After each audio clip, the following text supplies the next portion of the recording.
Meus irmãos, nós vamos continuar nosso estudo então. Estamos nesta série sobre a identidade presbiteriana. No domingo passado nós falamos sobre um dos reformadores, João Calvino, um estudo mais biográfico. E hoje vamos falar sobre a influência do que veio na sequência, como é que a reforma protestante foi tão transformadora do ponto de vista dos rumos da história. Alguns chegam a afirmar que nós não teríamos a Europa ou o Ocidente como nós temos hoje, se não tivesse ocorrido a reforma protestante. E de fato os irmãos vão perceber que a visão que imperava, a visão católica apostólica romana, ela dá um rumo para as nações. A visão protestante dá outro rumo. Basta você comparar os países de matriz católica apostólica romana, o desenvolvimento deles, com os países de matriz protestante. O desenvolvimento é outro, porque os princípios, as ideias fundantes ou fundamentais, elas são diferentes. E eu vou mostrar um pouco disso nesta manhã, o desenvolvimento que a reforma protestante produziu no mundo, especialmente no Ocidente. Mas antes vamos orar mais uma vez. Pai Santo, nós te louvamos por esta manhã, quando nós podemos ser alimentados pela Tua Palavra, ó Pai, que enche o nosso coração. Te louvamos, Pai, porque o Senhor fala conosco. Te louvamos pelos Teus poderosos feitos no decorrer da história, ó Pai, porque o Senhor levantou homens e mulheres no passado para testemunharem o Teu nome, para pregarem a Tua Palavra, para, ó Pai, declararem ao mundo a suficiência das Tuas Escrituras. Te louvamos pela obra gigantesca que o Senhor fez a partir da Tua Palavra, Pai. E te pedimos que nos abençoe nesta manhã, para que possamos aprender um pouco mais dos Teus poderosos feitos na história. É o que nós te pedimos e agradecemos em nome de Jesus. Amém. Então vamos falar sobre a influência do calvinismo, e eu começo citando palavras de Jesus. Assim brilhe também a vossa luz diante dos homens, para que vejam as vossas boas obras e glorifiquem a vosso Pai que está nos céus. Nós somos chamados a brilhar a luz de Cristo. Nós não somos chamados para nos isolarmos num mosteiro, num monastério, num convento, no deserto. Nós não somos chamados para nos isolarmos da sociedade, quem sabe criarmos um bairro de crentes aqui em São Paulo, para vivermos todos juntos ali, isolados, num bairro de crentes. Nós não somos chamados. Você não é chamado, crente, para na hora do almoço se isolar das pessoas e ficar ali quietinho, sozinho, comendo a sua comida e dizer assim, não, eu não tenho amizade com o não crente. Cristo não nos ensinou isso, tá? Cristo nos ensinou que a nossa luz, a luz de Cristo refletida em nós, deve brilhar, para que os homens vejam as vossas boas obras e glorifiquem a Deus que está nos céus. Nós não devemos criar os nossos filhos para que eles sejam, digamos, todos eles sejam missionários e pastores. Talvez essa é uma concepção, que muita gente tem. Não, os meus filhos todos, para servir a Deus, eles serão ou missionários ou missionárias ou pastores. Não, irmãos. Quando Deus levanta nossos filhos para serem advogados, médicos, construtores, comerciantes, prestadores de serviços, professores, professoras,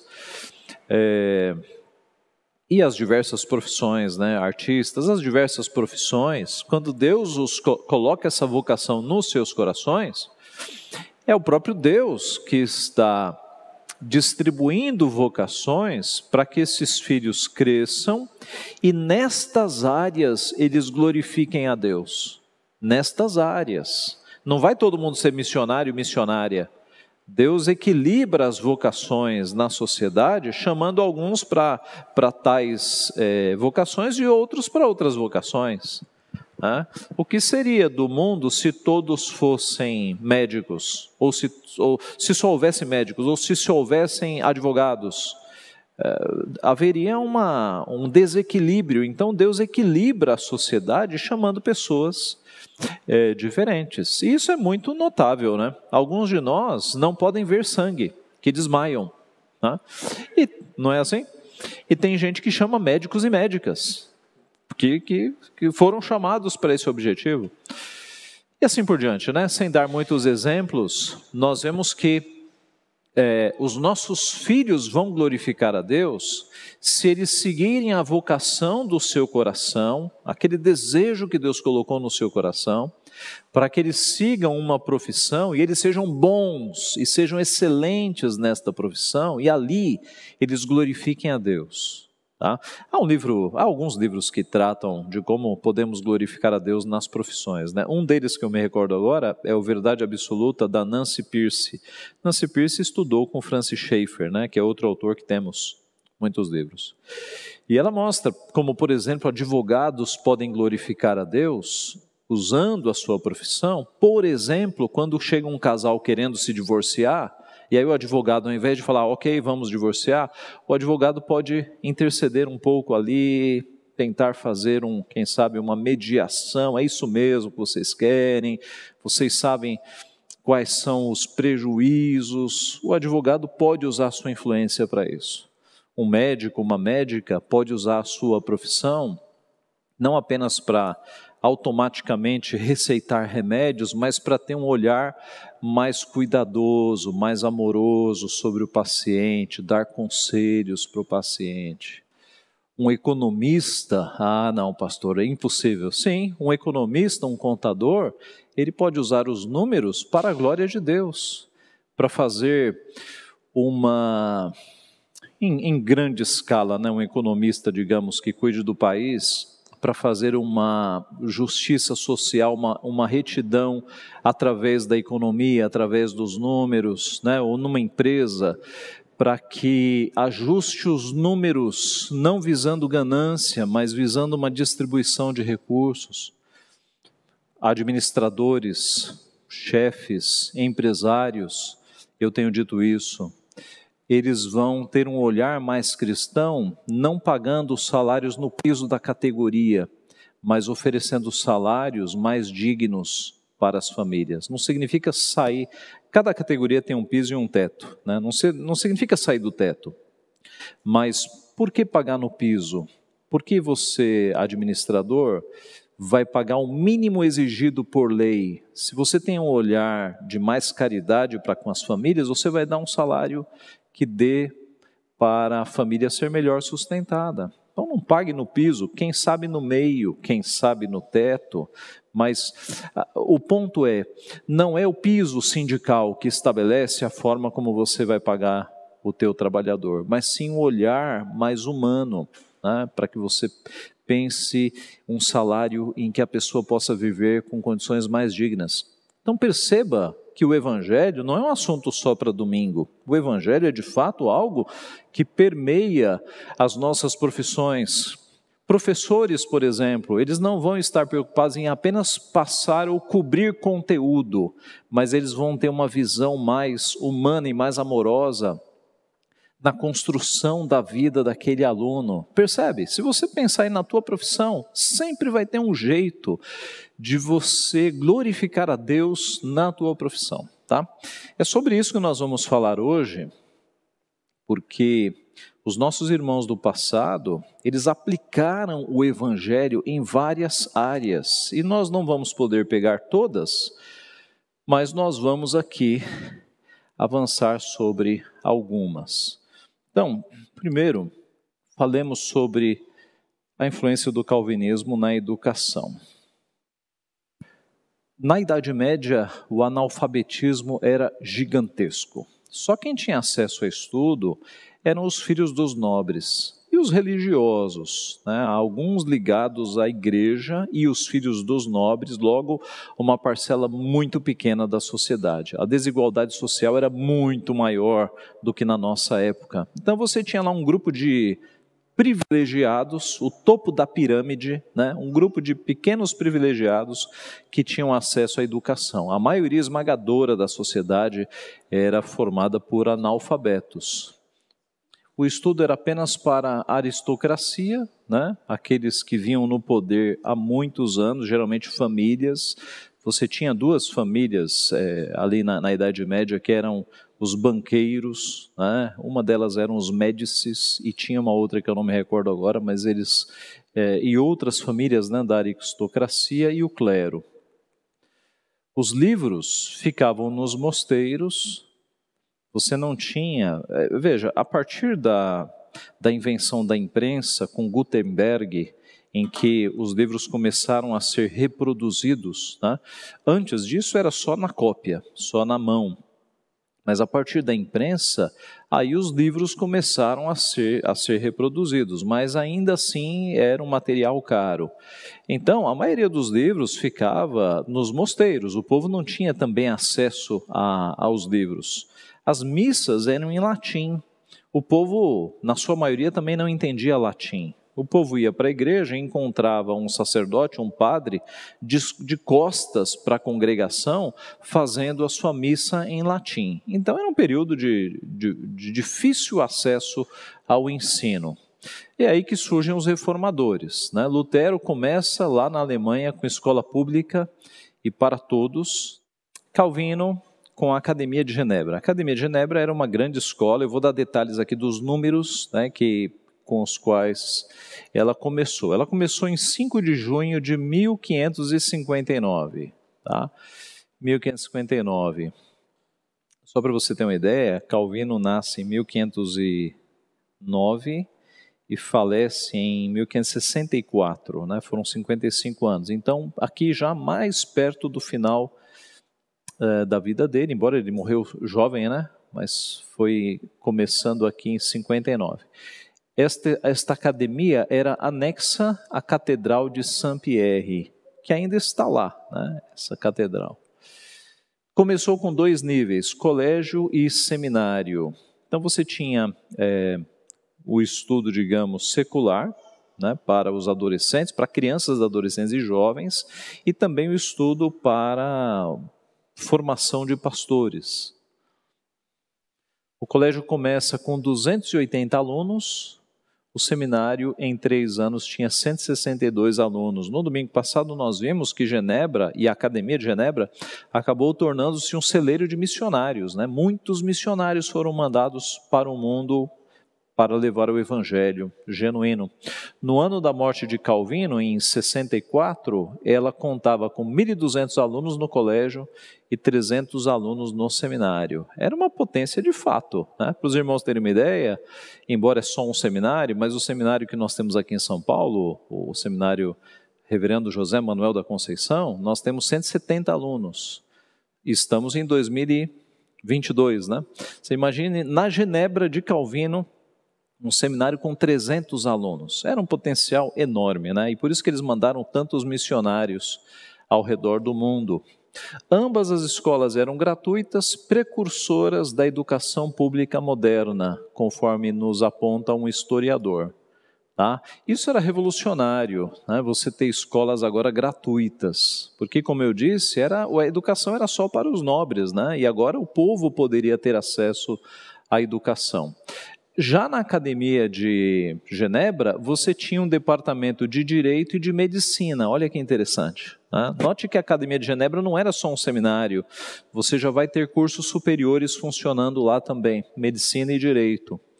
A Academia de Genebra fomentou, incentivou muito o avanço cultural e científico, né? Porque nesses ambientes de academia, de universidade, você tem o incentivo à pesquisa, ao estudo, né? Você vai fomentando cada vez mais a pesquisa. Uma universidade que dura há séculos, ainda está lá hoje, não mais com o nome Academia de Genebra, mas Universidade de Genebra.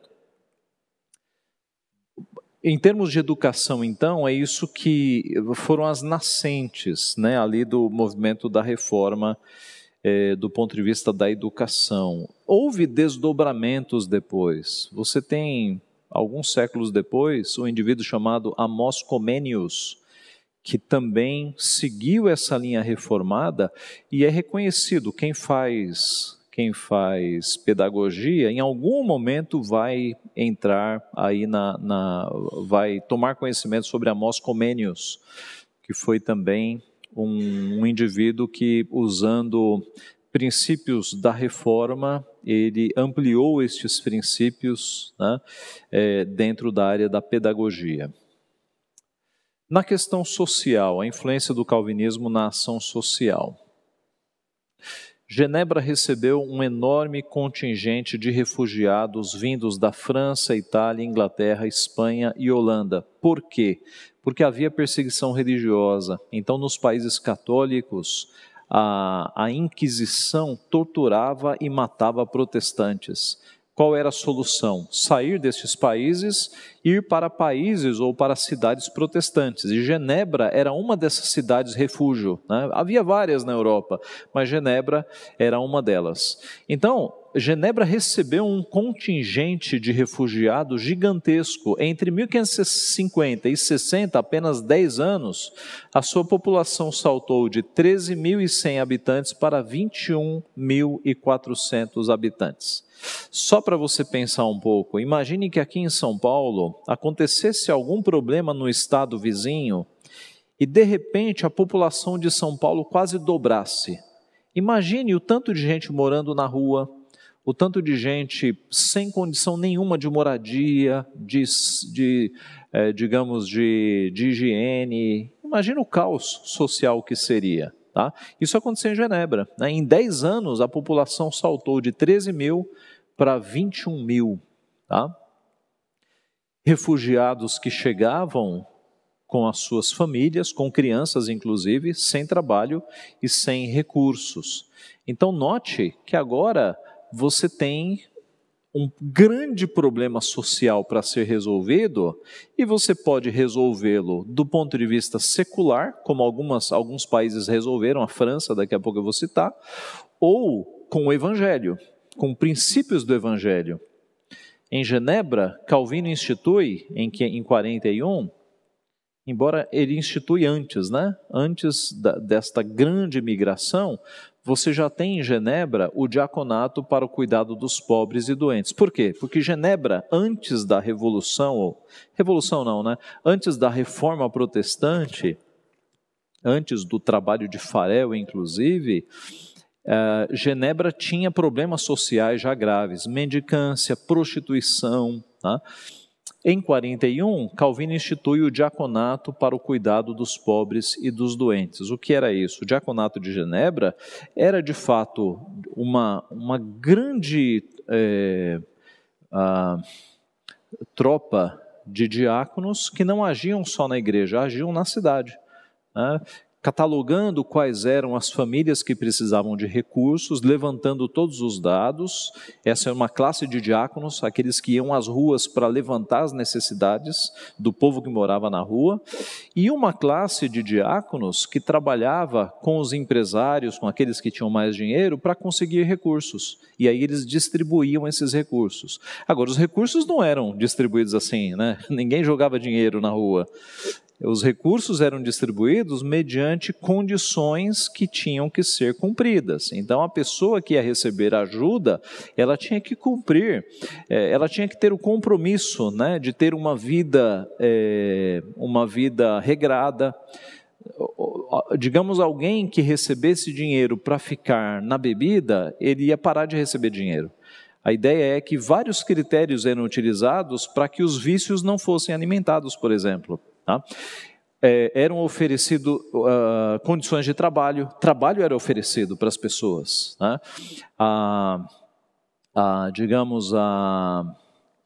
O ócio foi proibido. Como assim, pastor? Como é que se proíbe o ócio? Sim, você oferecia trabalho. Aqueles que aceitavam o trabalho, eles entravam num sistema de vida. Agora, aqueles que estavam sem trabalhar e negavam o trabalho, eles eram convidados a se retirar. Eu vou mostrar isso daqui a pouco. Os recursos vinham de doações do próprio povo, suplementadas pelo Estado. Então, o Estado dava um percentual em cima das doações. Conforme o historiador Bielê, houve um esforço em empregar os refugiados. Aqueles que não achavam emprego na sua profissão iam trabalhar provisoriamente na construção das fortificações da cidade.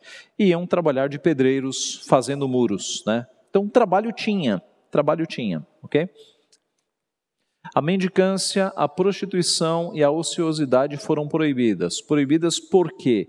Porque havia trabalho para todo mundo. Tá? Então não tinha mais desculpa para não trabalhar. Em 39, um edito contra os vagabundos dizia o seguinte: decretado que se faça proclamação pública de que todos os vagabundos estrangeiros que não tenham meios de ganhar a vida sejam obrigados a deixar a cidade em 3 dias, e os outros todos da cidade devem trabalhar, cada um em sua profissão, sob pena de serem postos em prisão. Isso aqui nos parece muito duro, né? Numa época de direitos humanos, mas a coisa era justa. Quer trabalhar? Tem trabalho. Não quer trabalhar? Sai da cidade, para acabar com mendicância, com roubos, com prostituição e tudo mais.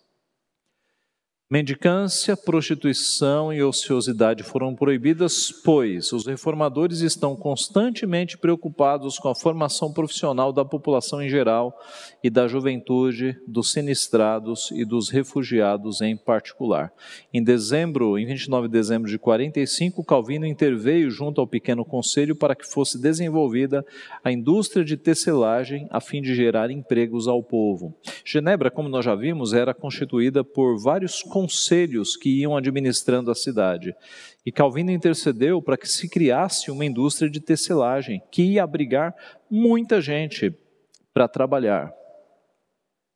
Em contraste com Genebra, nós vemos como a mesma situação era enfrentada na França. Muitos refugiados foram para a França também, mas a França não teve esse olhar de misericórdia, tá? Aqui Bielê está nos contando. O afluxo dos pobres e mendicantes às cidades aí forma um exército de indivíduos sem trabalho que bem depressa se tornam ladrões e batedores de carteira. Francisco I declara guerra aos biltres, vagabundos e outros pedintes que enchem as ruas e praças. Aqui é na França. Mas ao invés de prover-lhes ajuda material e meios de encontrar emprego, são reduzidos a trabalhos forçados. Trabalham agrilhoados, 2 a 2, acorrentados, sob a ameaça do chicote ou da prisão, em obras de utilidade pública, remoção de lama e imundícies. Os pobres são obrigados a usar vestes distintivas em Paris, com um sinal especial, uma cruz de tela amarela e rosa no ombro direito. Não são meros homens a quem é preciso dar ajuda, pelo contrário, são seres postos fora da sociedade que é preciso impedir de a mancharem. Então veja como o comportamento é bem mais discriminatório, né? Eles são marcados com uma cruz amarela e rosa, não é isso? Uma cruz de tela amarela e rosa no ombro direito, que me remete à memória como os judeus, na época do nazismo, foram marcados também, né, com a estrela de Davi. Tá? Então, um tratamento aqui bem desumano, acorrentavam eles de 2 em 2. Em Genebra era outra coisa, trabalho para quem quisesse, né? Um tratamento bem mais humano, não há dúvida. O diaconato em Genebra foi precursor das sociedades voluntárias dos séculos 19 e 20. Então, por conta deste exemplo de humanidade, de tratamento, de ação social, surgiram instituições depois de ajuda ao próximo, né, de voluntariado a fim de ajudar as pessoas. Martin Bucer chegou a dizer do diaconato que sem ele não pode existir verdadeira comunhão dos santos. Observe que para eles não era um assunto fora do Evangelho, na verdade era por causa do Evangelho que eles tinham este olhar de misericórdia para com aquelas famílias que estavam chegando sem emprego, sem condições, né? Inclusive a Academia de Genebra foi feita para isso, para que as crianças que estavam chegando sem condição nenhuma tivessem estudo e pudessem adquirir uma profissão e pudessem se desenvolver. Calvino, no sermão sobre 1 Timóteo 3, 8 a 10, referindo-se ao diaconato, escreveu que se queremos ser considerados cristãos e queremos que creiam que há uma igreja entre nós, esta organização deve ser demonstrada e mantida. Então, para Calvino, o diaconato era o braço de misericórdia da igreja. Era o braço da igreja que atingia os desfavorecidos, os pobres, os marginalizados, tá? No mesmo sermão, queremos demonstrar que a reforma entre nós devemos começar neste ponto, o qual é que deve existir pastores que se importem com a pureza da doutrina da salvação, mas também diáconos que cuidem dos pobres. Então, os pastores preocupados com o ensino correto da Bíblia e os diáconos preocupados com os pobres, em cuidar dos pobres, tá? Muito bem, isso sobre ação social. A influência do calvinismo na ciência. Isso aqui é muito interessante, né? Porque às vezes a gente pensa que evangelho não tem nada a ver com a ciência, e tem tudo a ver. Entre os anos de 1666, observe que aqui nós já saímos da reforma. A reforma, quando a gente pensa em Calvino, 1564, os reformadores ali no final do século XVI, aqui você está bem além, 1666 e 1883, na Academia de Ciências de Paris havia 81,8% de cientistas protestantes e 18,2% de cientistas católicos. Tanto as ciências físicas quanto as biológicas eram controladas por calvinistas nos séculos XVI e XVII, de acordo com Alistair McGrath, tá? Então, hoje, quando o ateísmo olha para os cristãos e dizem assim, vocês representam o obscurantismo da humanidade, vocês não creem na ciência, etc, etc, etc. Eles demonstram com estas palavras que são ignorantes. Porque se eles estudarem um pouquinho de história da ciência, eles vão perceber que os maiores inventos da humanidade foram produzidos por cristãos. Na verdade, a beleza da criação, a convicção de que há um Criador que fez uma criação bela, tanto no micro quanto no macro, tanto no mundo celular quanto no mundo da astronomia, há uma beleza, há uma sabedoria da multiforme sabedoria de Deus tão bela, que isso fomentava cientistas para descobrir a criação. Isso foi um fomento.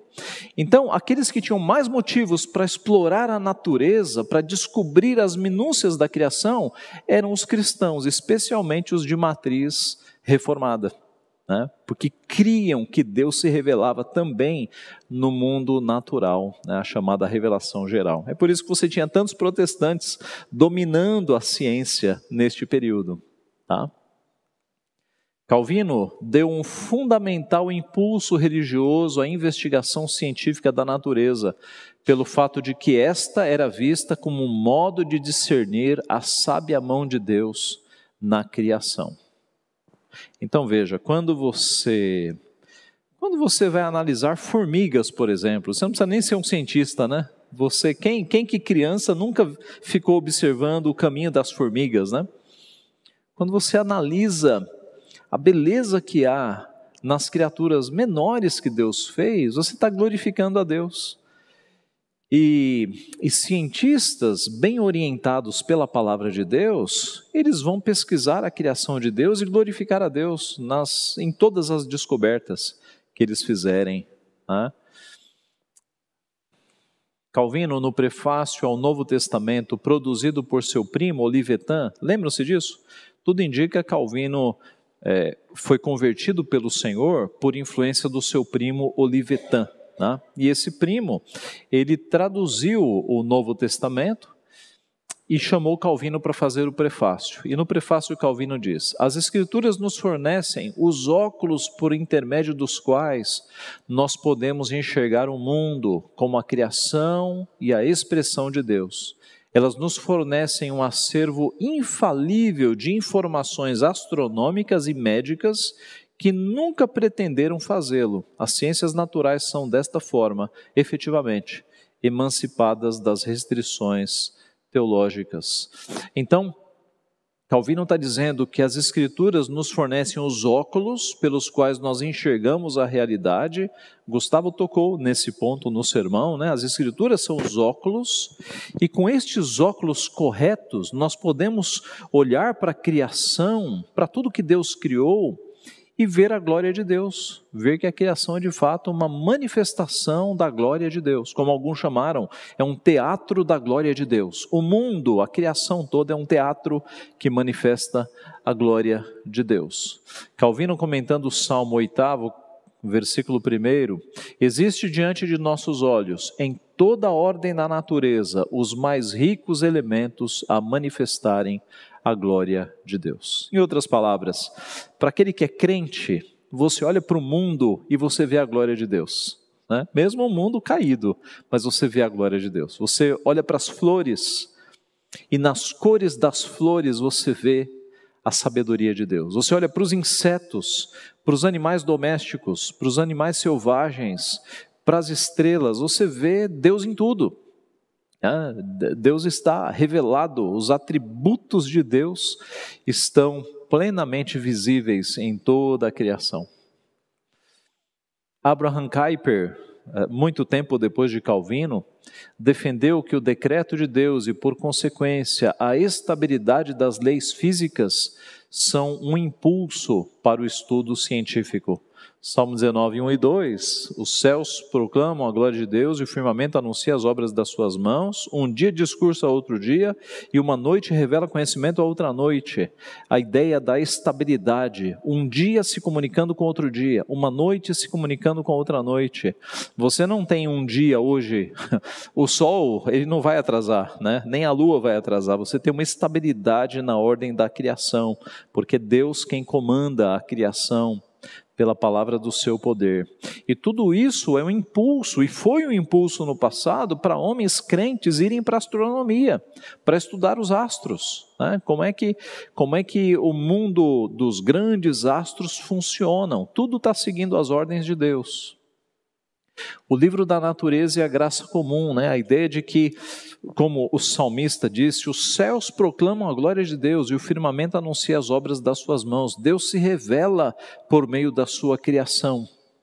Deus derrama dos céus como que fagulhas do seu conhecimento para desenvolvimento da biologia, da física, da medicina, da tecnologia, da literatura, das artes em geral.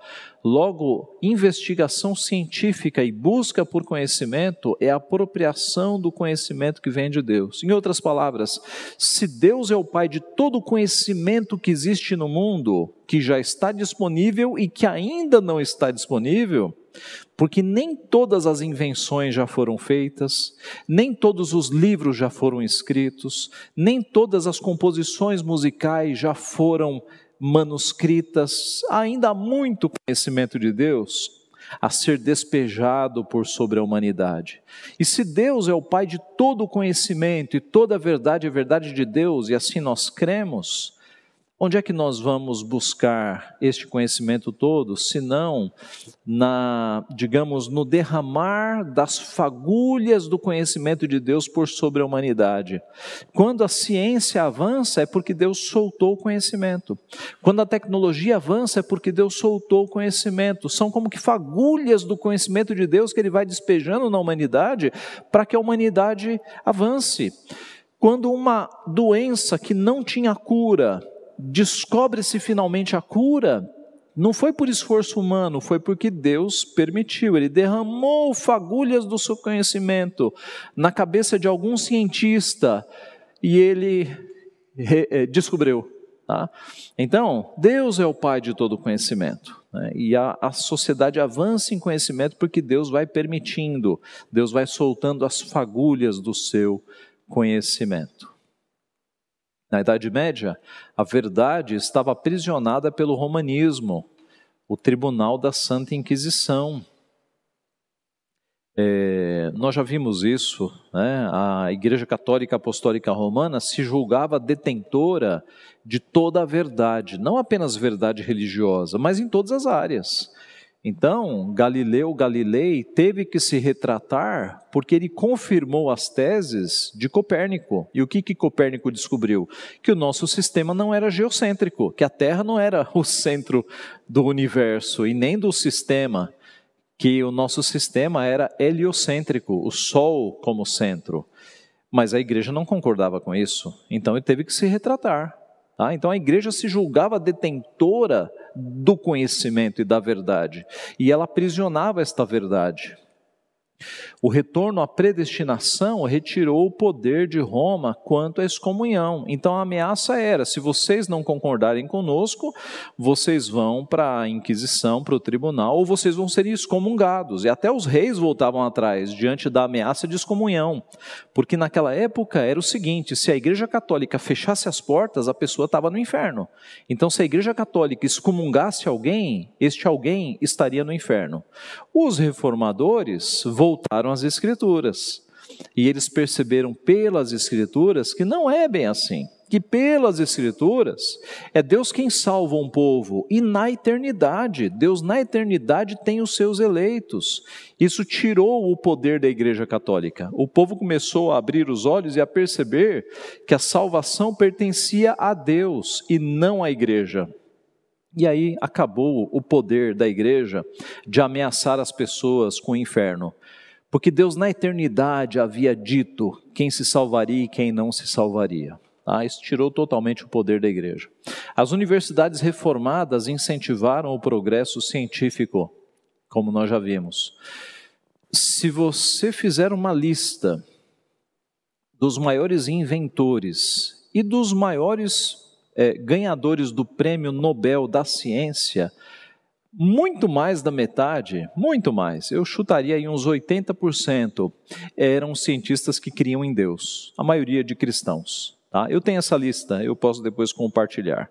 A maioria esmagadora de homens crentes que foram para a ciência, desenvolveram coisas espetaculares e receberam o Prêmio Nobel da Ciência. Tá? Uma outra área que nós temos a influência do calvinismo, na economia.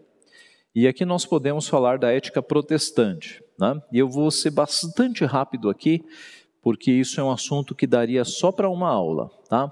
Mas a questão é que é a seguinte: os reformadores, especialmente João Calvino, tiraram das Escrituras princípios que, se aplicados numa sociedade, eles mexem com a economia totalmente.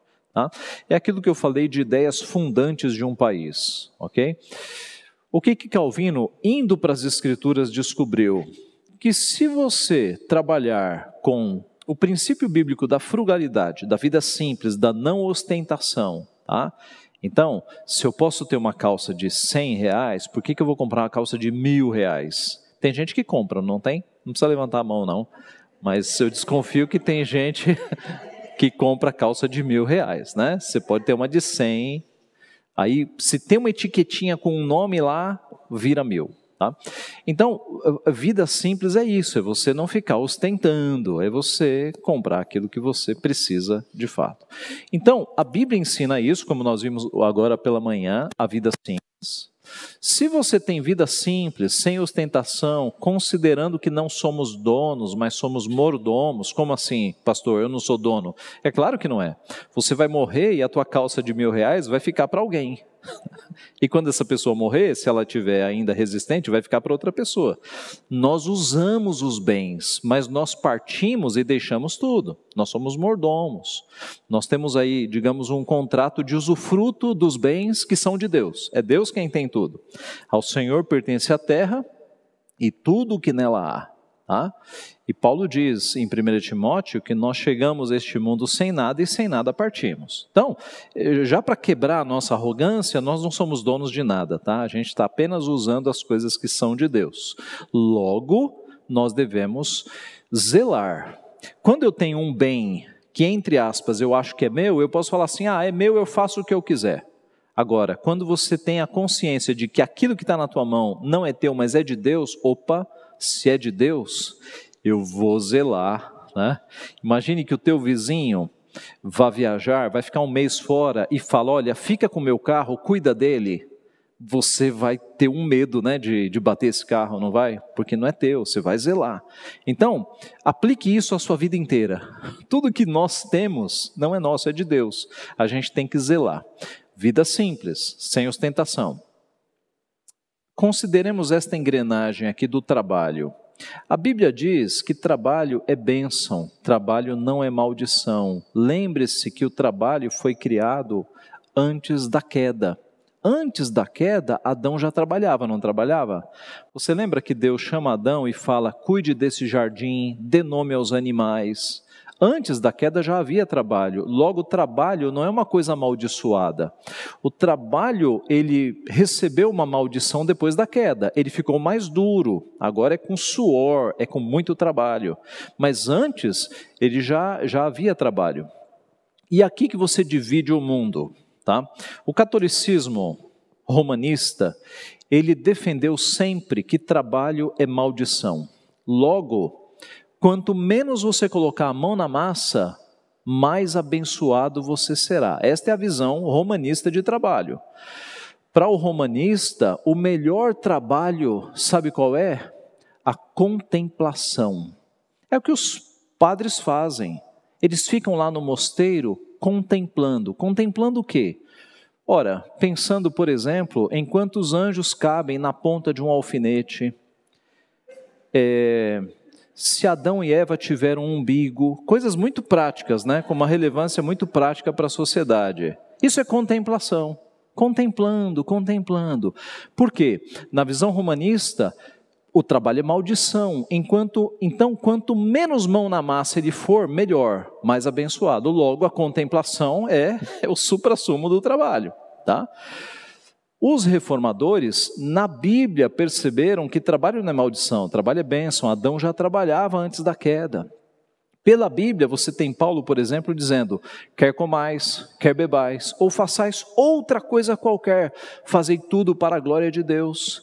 Então, os reformadores voltaram para a Bíblia e resgataram o conceito de que, seja qual for o teu trabalho, você glorifica a Deus com o teu trabalho. E aí, meus irmãos, o mundo se divide. Porque as nações de matriz católica, apostólica, romana, elas vão olhar para o trabalho de uma forma, né? Pense no Brasil, que foi colonizado dentro desta visão católica apostólica romana por Portugal. Qual é o conceito que o brasileiro tem de trabalho? É uma coisa boa, o pessoal torce para que chegue segunda-feira, torce para que chegue sexta-feira, depois das 6, né? Se possível, não é? Essa é a visão de uma matriz católica apostólica romana. Para nós, povo brasileiro, trabalho é tortura, é sacrifício. O sonho do brasileiro médio é se aposentar, viver de renda e nunca mais trabalhar na vida, não é? O sonho do brasileiro. Veja como a nossa formação católica apostólica romana influencia a cultura. Até a palavra trabalho vem de uma palavra que é tripalium, que era um instrumento de tortura de 3 paus. Trabalho vem de tripalium, que era um instrumento de tortura de 3 paus. Quando Lutero foi traduzir o Novo Testamento do grego para o alemão, ele teve que tomar uma decisão. No alemão, 2 palavras apontam para trabalho, Arbeit ou Beruf. E Lutero não escolheu Arbeit, que dava uma ideia de trabalho mais dolorido, mais cansativo. Ele escolheu Beruf, que dá uma ideia de trabalho como vocação, tá? Porque essa é a visão protestante, de trabalho para glorificar a Deus. Deus despeja as vocações na sociedade, equilibra a sociedade com vocações distintas, e as vocações servem para glorificar a Deus. Olha como é uma visão totalmente diferente. E aí você percebe o desenvolvimento dos países. Pegue os países protestantes para ver como estão hoje, e pegue os países de matriz católica. Sim, Tainá. Eu estava conversando aqui com a Esté, nos Estados Unidos, que tem raiz protestante, a quantidade de feriados que tem, se eu não me engano, acho que são 2, né? Acho que é 4 de julho e o Dia de Ação de Graças, de fato, e lá não tem 13º, Lá não tem férias remuneradas, então o trabalho ele é organizado, o trabalhador se organiza de tal modo que no dia que ele folgar, ele já trabalha o extra para usufruir daquele dia de folga, né? Sim.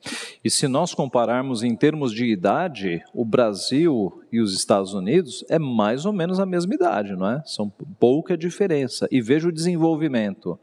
Mas se você fizer essa comparação ainda hoje com países de matriz romanista e países de matriz reformada, você vai perceber as diferenças. Tudo começa nessa base.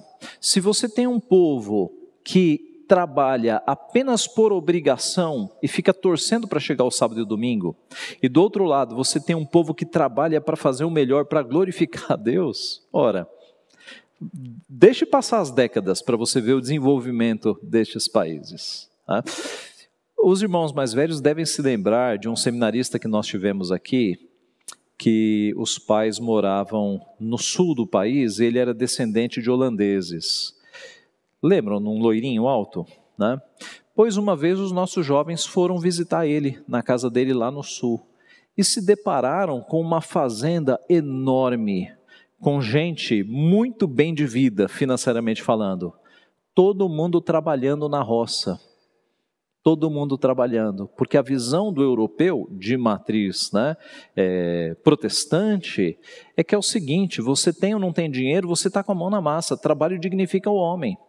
Bem diferente do que nós encontramos aqui com a colonização dos portugueses, em que as senhoras, em que os donos de terra colocavam os escravos, os índios e depois os negros para trabalhar, e eles ficavam, né, e as senhoras ficavam na cozinha, comendo, se empanturrando de comida, né? Eu nem vou contar o fim da história para não embrulhar os estômagos, né? Mas era essa visão de não trabalhar de jeito nenhum, né? Trabalha para pobre, trabalha para classe inferior, né? Agora, a visão protestante é outra. Você tenha muitos recursos ou não, trabalho dignifica e glorifica a Deus, você continua trabalhando, tá? Então isso aqui, irmãos, é um divisor de águas, né, para o desenvolvimento. Sim, Paulo fazia tendas, né?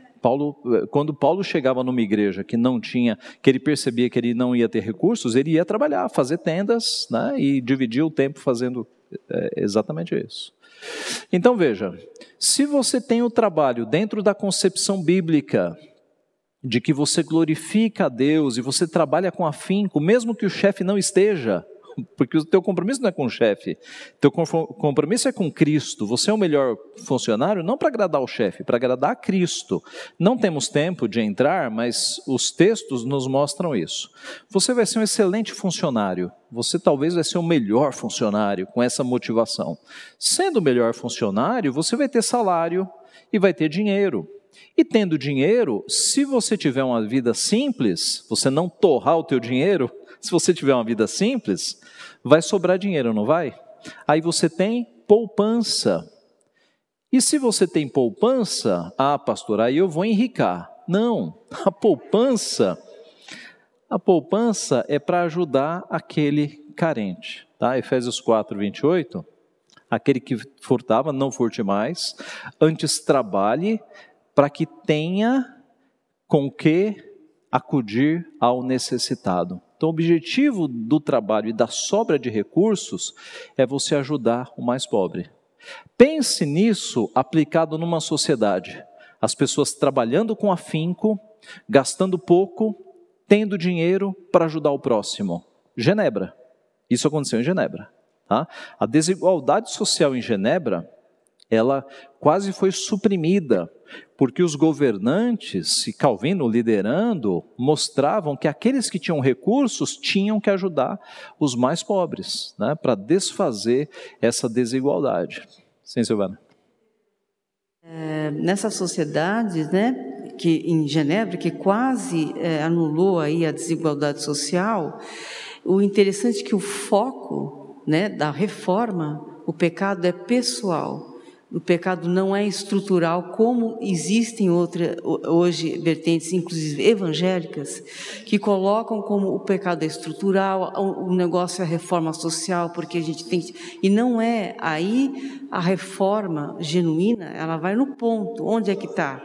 É o pecado pessoal. Exatamente, é a chamada teologia da libertação, né, que diz que pecado é opressão, pecado é pobreza, né, digamos, colocou vertentes políticas marxistas dentro do evangelho. Né, e aí você tira a responsabilidade do indivíduo, né, a culpa é da sociedade, a culpa é da criação, etc, etc.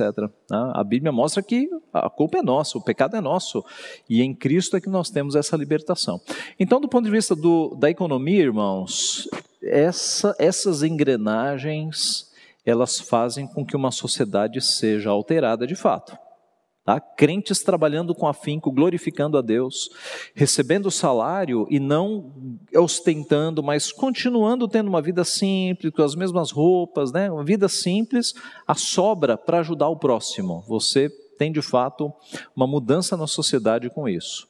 A influência do calvinismo nas artes. Pastor, evangelho mexe com artes? Irmãos, quando Deus cria o mundo e diz, e viu Deus que era bom, a palavra bom ali, tov, no hebraico, ela tem um significado amplo, que inclusive significa belo, significa bom, útil, prático e belo. Deus é o Deus do belo. Foi Deus quem criou um mundo com tanta beleza, que enche os nossos olhos, nas flores, nos animais, digamos, na geografia. Eu estou pensando em pôr do sol, e no Brasil não precisa, a gente está rico de exemplos aqui no Brasil, né, de lugares belíssimos que enchem os nossos olhos. Ora, estética é um assunto de evangelho, sim, porque Deus é o Deus do belo. Aliás, eu não sei se você reparou que aqui na nossa igreja a gente dá uma importância para a estética, né? Já percebeu? Já percebeu esse móvel aqui? Por quê? Porque o belo glorifica a Deus. O dono do belo foi Deus. Tá? Então, as artes e a estética têm tudo a ver com Deus. Então, um crente pode ser artista? Claro que pode. Deus é o criador do belo. E ele vai glorificar a Deus na sua profissão, produzindo artes belas que glorifiquem a Deus. E eu estou falando aqui de artes visuais, mas você tem a música, por exemplo, um instrumento bem tocado, é belíssimo aos nossos ouvidos. Você tem a beleza na literatura, né?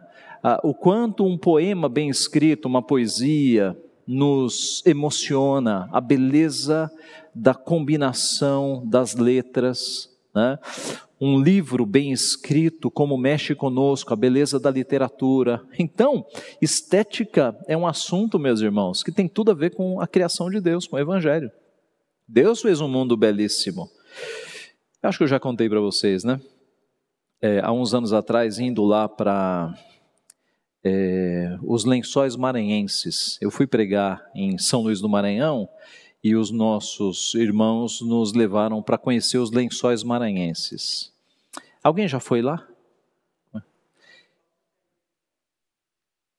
Terzinha? Belíssimo, gente. São areias, né? São dunas de areia, com lagos, com a formação das chuvas, com água cristalina. Você olha aquilo, parece que você está em outro lugar. É uma coisa belíssima, belíssima. E aí o presbítero amigo nosso, ele dizia assim, pastor Ageu, imagina isso antes da queda, como é que era? Se com a queda é assim, imagine isso antes da queda. Tá?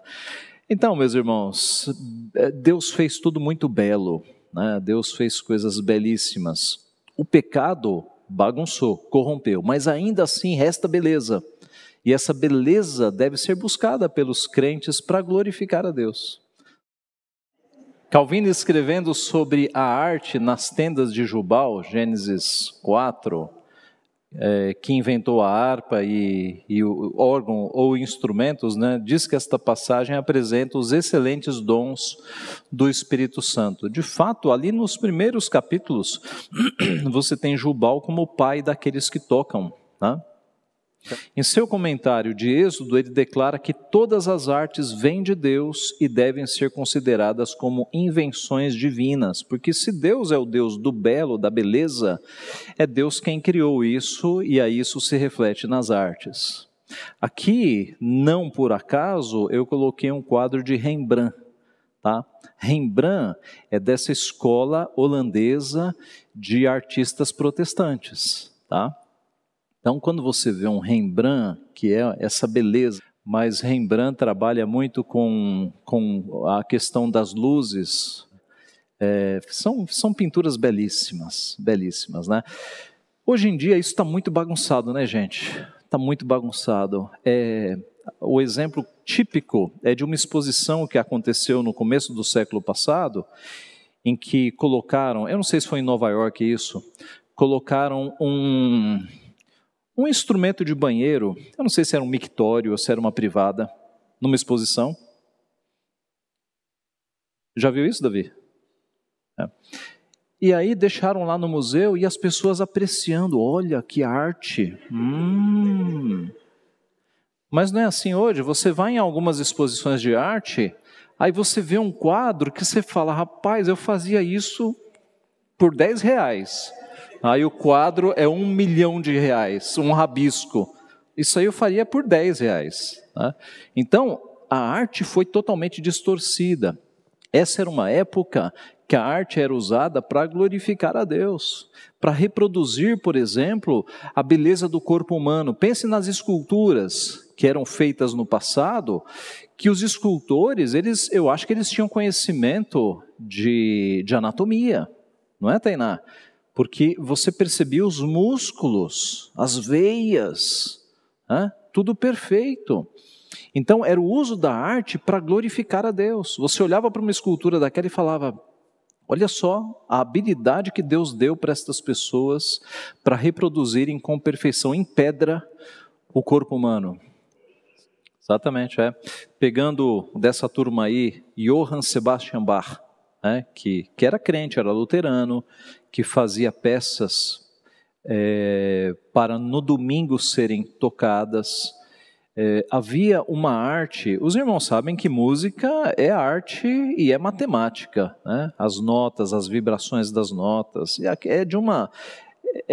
a música é algo fascinante, é como que um idioma. Quando você mergulha, é um universo. E Johann Sebastian Bach fazia composições que ainda hoje são estimadas e elas são perenes. Muito diferente das composições que fazem hoje, que são descartáveis, que não tem beleza artística, que você ouve hoje e daqui a amanhã vai ser esquecida, graças a Deus, queira Deus que seja esquecida. As músicas destes grandes artistas, elas foram perenizadas, Jesus, a alegria dos homens.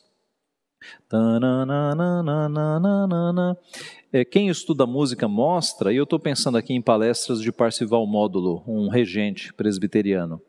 Ele mostra que nesta música você tem 3 notas. 1, 2, 3, 1, 2, 3, 1, 2, 3, 1, 2, 3. Então, o ouvinte da época de Bach, se ele sentasse nos bancos e ouvisse ele já pensava, opa, vai vir um sermão sobre Trindade. 1, 2, 3, 1, 2, 3. E na composição, Bach colocou a segunda nota representando Cristo em destaque na composição. Parece-me que ela começa com a segunda. Dona Janete, me ajude aí nos assuntos de música. Mas nessas 3 notas, a segunda, ela está em destaque. Então, um ouvinte atento pensaria, Trindade vai ser sobre Cristo. Jesus, a alegria dos homens.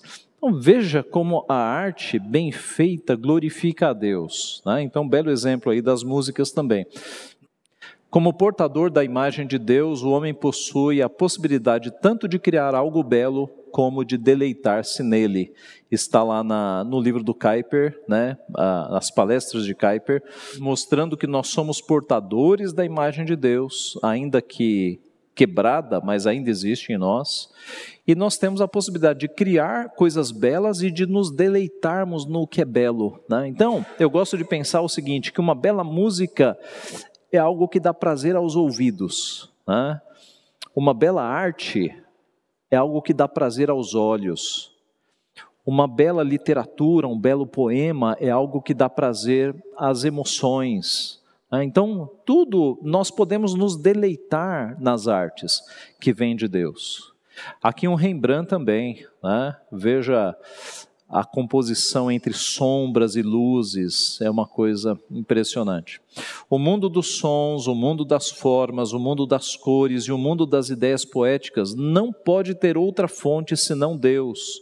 E é nosso privilégio, como portadores da sua imagem, ter uma percepção deste mundo belo para reproduzir artisticamente, para gozá-lo humanamente. Veja que a queda não eliminou de nós, mesmo como que bastante limitado, o prazer, né? Nós temos também. E aí você tem a gastronomia, inclusive, né? O fruto mais evidente da visão calvinista sobre as artes foi a escola holandesa de artes, que revelou nomes como Frans Hals, Rembrandt, Van Rijn, Johannes Vermeer, e aqui alguns exemplos. Então, uma obra do Frans Hals, Palhaço com Alaúde, que está lá no Museu do Louvre. Aqui um Rembrandt, né? De novo as luzes, as sombras. Aqui, moça com brinco de pérola, é uma figura famosíssima, né? As artes deste período parecem fotografia, tá? Parecem fotografia, dada o realismo que eles conseguiam expressar. Parece que tem vida, né? Parece que é uma foto e é uma pintura. A rejeição da visão romanista entre o sagrado e o profano, na pintura, na música, etc. Rapidamente, a visão católica apostólica romana fez uma separação entre sagrado e profano. Então, uma pintura, por exemplo, ela só é sagrada, ela só agrada a Deus no romanismo, tá? Romanismo. Depois eu vou vir para o protestantismo. No romanismo, uma pintura só glorifica a Deus se ela for um tema bíblico, se ela for uma pintura sagrada, tá? Então, o sagrado é uma pintura de personagens bíblicos, de santos, etc. Agora, a pintura de um pôr do sol, de uma família tomando café à mesa, isso é profano, isso não glorifica a Deus. Há essa dicotomia. Os reformados foram para a Bíblia e falaram, ei, quem fez o sol? Quem fez o pôr do sol? Quem fez a família? Quem fez o café? Não foi tudo Deus? Então, tudo que Deus criou glorifica a Deus. Não tem essa divisão sagrado e profano. Tudo que Deus criou glorifica a Deus, de forma que uma pintura de um pôr do sol glorifica a Deus tanto quanto uma cena bíblica. Uma pintura de uma família tomando o café pela manhã glorifica tanto a Deus, porque Deus fez tudo isso aqui, do que uma pintura de personagens bíblicos ou de santos, tá? E aí, eu fiz questão de colocar estas duas imagens aqui para mostrar essa diferença. Aqui é uma pintura tipicamente do período romanista, né? Em que o personagem bíblico aqui, que eu estou na dúvida se é Paulo, eu acho que é Paulo que está sendo retratado. Aqui retratado por um pintor católico, tem uma grande auréola, né? As pinturas católicas sempre têm esses círculos, essas auréolas para dizer que é santo, tá? Essa é uma pintura. E aqui você tem um homem que, se eu não disser para você que é Paulo, você fala, não, é um homem comum. Porque, na verdade, se você fizesse uma viagem no tempo e encontrasse Paulo, ele não ia ter uma auréola gigantesca na cabeça, né? Ele iria ser um homem comum, não é? Então, essa é a diferença das escolas. A escola protestante, ela vai retratar homens comuns. E aqui a imagem está bem escura, né? Mas ela vai dar esse realismo de homens que numa pintura são retratados para mostrar a criação de Deus. Não há essa divisão. Veja, isso afeta a música, tá? Nós vivemos num mundo evangélico que é mais católico do que evangélico, tá? O discurso evangélico é o seguinte: crente não ouve música do mundo. Já ouviram essa história? Crente não ouve música do mundo. Aí vai se casar, se casa com a marcha nupcial que foi feita por quem? Dona Janete, nos socorra. Não foi por um crente, tá? Ok? Você vai trabalhar, você não pega um ônibus de motorista crente, ou um Uber que seja crente, tá? Então, esse discurso de que crente só pode ouvir música crente é falso, gente. É falso. Aliás, você tem tanta coisa ruim no repertório gospel que é melhor que você nem ouça mesmo, tá? Fica com as músicas que a gente canta aqui na igreja, com as recomendações que a gente faz, que é melhor, que vem com super filtro, né? Porque quando a gente fala de movimento gospel, de música evangélica, hoje você tem tanta coisa ruim, tanta coisa ruim. E indo para a música secular, você tem composições que são fruto de boa poesia, de boa melodia, de boa música, que glorificam a Deus. Às vezes glorificam mais do que uma canção gospel mal feita. Percebem a diferença? Então, esse dualismo, música do mundo, música de crente, é o sagrado profano católico, é o evangélico de alma crente, ok? Agora, como é que a gente fica, pastor? Então quer dizer que eu posso ouvir música de rádio? Pode, se ela glorificar a Deus, bem entendido, se ela não quebrar mandamentos divinos na sua letra, se a sua melodia não for uma melodia que, digamos, não condiza, não se harmonize com espíritos, digamos, mansos. Eu estou me referindo aqui, por exemplo, funk, o funk mais horrível que a gente tem no Brasil. Você não vai ouvir algo de tão baixo nível, né? Ou então, alguns ritmos que incitam a rebeldia, heavy metal, etc, etc, etc, punk, rock, essas coisas. Agora, tirando esses extremos, você tem música feita de boa qualidade, com boa poesia, que você pode ouvir. Tá? Não há nenhum. É como a televisão, você não vai ouvir só programação evangélica na televisão, você tem um filtro para trocar. Então, pois é. Às vezes é recomendável não assistir a programação evangélica, né? Então, o crente não é aquele que... A Bíblia diz o seguinte: julgai todas as coisas e retém o que é bom. Então, na televisão você vai julgar coisas que não quebram a lei de Deus e que glorificam a Deus. No rádio a mesma coisa, no cinema, no teatro, em todo o mundo artístico você vai ter esse filtro, tá? E finalizando aqui, algumas recomendações de livros em português. Em outras línguas tem muito mais, né? Mas eu começo aqui com as fontes primárias sobre calvinismo, né? As institutas, comentários, cartas, devocionais e orações de João Calvino, e livros sobre a vida e sobre a influência do calvinismo. A vida de João Calvino, do McGrath, Calvino e Vida Cristã, está bem pequenininho aqui, né? Esse é do Michael Horton, um livro do Donald Wallace, e assim por diante, né? São vários livros, depois vocês podem ter acesso ao meu arquivo, e aí se você quiser se aprofundar. Hoje, especificamente, eu usei muito este aqui, o Calvinismo, do Abraham Kuyper, que foi uma série de palestras que ele deu numa universidade na Holanda, justamente sobre a influência do calvinismo, tá? Então, se você quiser aprofundar um pouquinho nessa influência no campo das artes, das ciências, da economia e assim por diante, você tem esse livro aqui. E esses outros aqui também, que são publicações novas da nossa editora. Esse aqui também do David Hall, ele fala sobre vários aspectos desta influência, tá? E aqui eu concluo, nosso tempo estourou. Alguma pergunta, gente? Vamos, sim, dona Neracê. O microfone está chegando.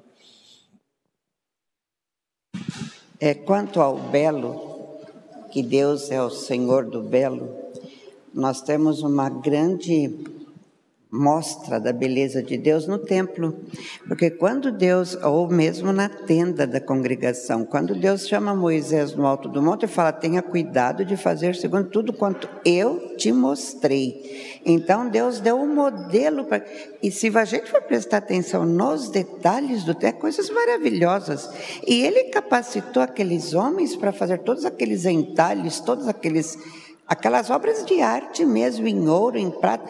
Quer dizer, se há algo belo, é Deus quem deu mesmo.